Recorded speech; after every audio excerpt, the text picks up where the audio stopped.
Dernièrement, je surfais sur YouTube et j'ai vu une vidéo qui m'a fait sourire et ça m'a inspiré cet épisode. Quand je dis que ça m'a fait sourire, c'est parce que je me suis dit, mais c'est brillant en fait comme réflexion. Devenir millionnaire, je sais que ce n'est pas le rêve de toutes, mais on va pas se mentir. Qui refuserait de devenir millionnaire?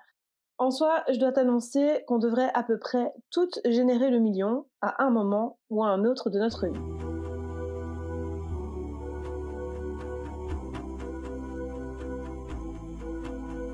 La question, la vraie en fait, c'est de savoir en combien de temps on va réussir à générer ce million.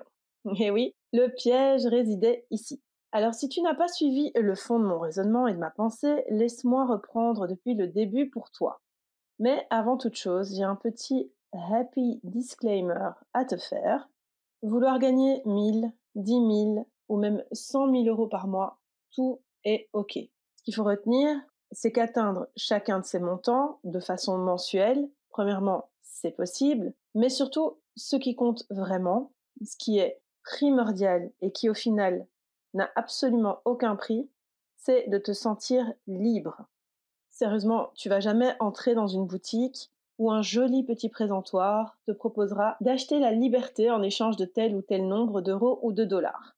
Impossible. La liberté, ça n'a tout simplement pas de prix. Et la liberté, c'est aussi ce que tu veux que ce soit. Et en ce qui concerne ta liberté, il n'y a pas de normes non plus.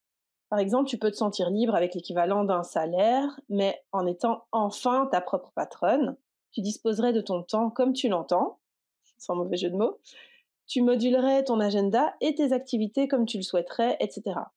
Pour certaines, c'est vraiment ça, la vision de la liberté. Il se peut aussi que tu aies de plus gros projets ou une ambition différente de ça, et dans ce cas-là, les actions que tu vas mettre en place, forcément, elles seront différentes. De nouveau, l'essentiel, c'est de te souvenir qu'il n'y a pas, en fait, de bons ou de mauvais rêves, de projets qui en vaut le coup ou qui est tout nul. Non. Il y a ce que toi tu nourris comme espoir et comme désir, et quoi que ce soit, c'est juste parfait parce que c'est ton rêve, ton projet, ton objectif, ton accomplissement. Et celui de personne d'autre finalement. Alors la clé de cette histoire, tu vas le comprendre très rapidement, c'est le temps. D'ailleurs, peut-être que tu l'avais déjà saisi, mais je t'explique quand même. Il est fort probable qu'au bout de 40 ans, tu génères 1 million d'euros.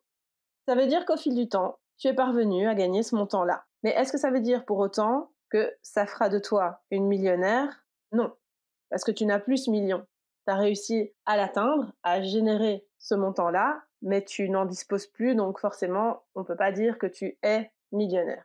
Par contre, si tu réussis à générer ce même million en un an, en réalisant certaines actions, en accomplissant des prestations, des transactions ou quoi que ce soit d'autre en fait qui aurait été ton moyen d'en arriver là, à ce moment-là, on peut vraiment dire que tu commences à te rapprocher du palier millionnaire. On va dire ça comme ça.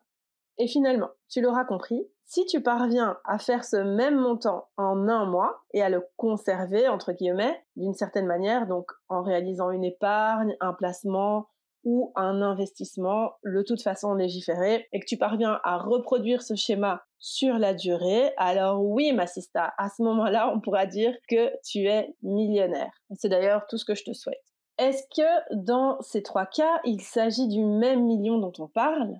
Absolument. Le facteur qui fait toute la différence, c'est le temps. Et la référence à garder en tête par rapport à ça, c'est que la valeur de ton temps et la valeur de ton argent ne sont pas équivalentes. Il en va de même pour un tas d'autres choses, mais c'est vraiment primordial dans ton développement d'entrepreneur, de freelance, d'impacteuse, de retenir que ton temps, c'est ta ressource la plus précieuse et la moins renouvelable. Vraiment, l'argent, c'est une ressource totalement renouvelable. Tu peux voir l'argent aller et venir sur ton compte ou entre tes mains, mais ton temps, lui, il est limité et il est plus que précieux.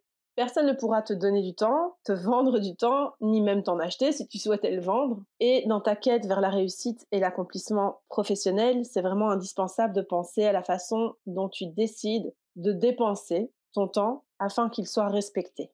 De même, c'est important d'en consacrer avec joie une partie pour ton bien-être mental, et cela même avant de penser à tes actions pour ton business. Ton épanouissement spirituel, psychologique et physique doivent être au beau fixe pour pouvoir t'épanouir totalement dans ton business. Donc voilà la réflexion au sujet de laquelle j'avais absolument besoin de te parler et de faire cet épisode cette semaine-ci. Je la trouve tellement intéressante et elle demande tellement peu de temps à être expliquée, mais elle donne vraiment matière à réfléchir que ça me tenait à cœur de le faire cette semaine pour toi. Ceci étant dit, je serais vraiment ravie de savoir si tu as déjà pensé aux millions de cette façon-là. Et encore plus que ça, j'aimerais connaître ta définition de la liberté. Pense à me laisser tes réflexions en commentaire ou sur les réseaux. Quant à moi, je te laisse quelques ressources intéressantes sous cet épisode, alors n'hésite pas à les consulter. Merci d'avoir été à l'écoute. Prends bien soin de toi, c'est absolument essentiel.